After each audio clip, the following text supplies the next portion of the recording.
everyone, welcome back to Sunny Live Chat. Thank you so much guys for tuning in. I'm here to update you of what is going to happen on Generation The Legacy from the 13th to the 17th of September 2021 on Monday. Mrego doesn't suspect anything when he finds his wife chatting to a shipping regular. A torn red shirt raises alarm bell for a shrewd cop. Will Mpho be able to go through with what he's been tasked to do? On Tuesday, Mbali overhears a conversation and realizes she has to act fast. Mavusana continues to plant doubt in Gaddafi's mind. Notle is taken by the delivery guy, blissfully unaware who he really is on Wednesday. Lucy wants to teach someone a lesson he'll never forget. Pele receives pictures on his phone which makes his blood run cold. Everyone is on the edge after a listening device is found on Thursday.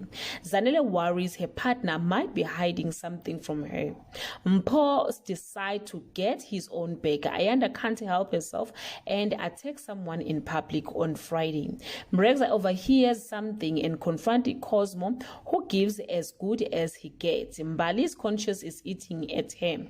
She can no longer keep up the lie. Tabiso feels the walls are closing in for him.